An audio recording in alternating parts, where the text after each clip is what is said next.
man, you've got much experience, tons of experience. And I imagine through all those years of learning and coming up through as a millwright and coming into leadership, starting a new entrepreneurial business, starting a podcast, I imagine there's a bunch of learnings and missteps you've had along the way. So I'm wondering, what's a significant learning you've had as a result of like a painful, maybe even embarrassing misstep? Yeah, I've got, I know you asked this question, and this it's tough Hmm. for everybody to pick one, right? I will say this, and I have spent a good part of my career learning from other people, and everybody needs to know that you don't have to make the mistakes, and that's what I love about this aspect of your show is let's talk about them, Hmm. so I can know that, man, he goofed up big time. I'm not going to do that. And I spent a lot of my career watching foremen screw up to be a better foreman, but Yes. not saying that I haven't. And there's a couple that really stick out for me, and one is on a interpersonal level. I had an apprentice who I had signed his papers, got him in the union, and he was working for us 2, 3 years.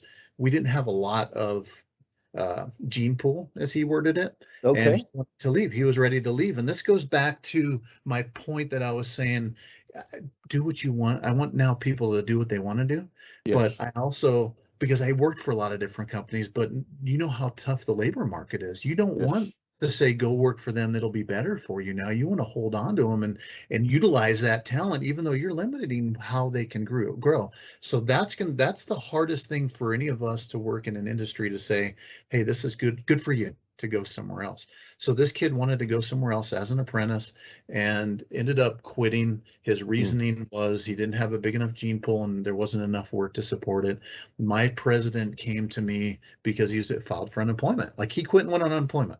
Like Oh, didn't even go to another job. he just, yep, Right? He's yep. like, I'm out. And went applied for some unemployment, and then there's that whole unemployment battle where, my president, I was a fairly young general superintendent or general foreman, and he says, "Hey, can you write? Is this really what happened?" I'm like, "No, I had work. I wanted to keep the kids." So in my mind, I'm thinking, "All right, I'll write a letter," because the truth was he ended up wanting to leave. He's just leaving me. That's what I Yep. felt. I was abandoned. Of course. Yes. So I wrote this letter, and then at some point later, he's like, "Nice letter, guy," or something like that. And so that Mm. hung with me for 30 years, Mm. 25 years. That I thought, I that wasn't the right thing to do for him. I felt sick inside for having done that, and it changed how I supported people doing what they want to do. So, but for 25 years, I carried that in the back of my mind. Well, he ended up practically leaving and becoming a superintendent for another company. He's super smart. I mean, he's such Yeah. a smart kid. He ended up being part owner, and now he owns the company.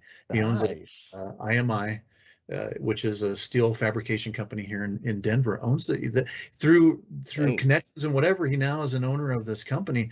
Well, now I'm a general contractor. So, we reach out and is there some, and they ended up doing one job for us. Uh, I said, "Hey, Jeff," first thing out of my mouth, like I've been carrying this for 25 years. Like, hey, I apologize for that letter I wrote Wow. for the unemployment office. And he said, "What are you talking about?"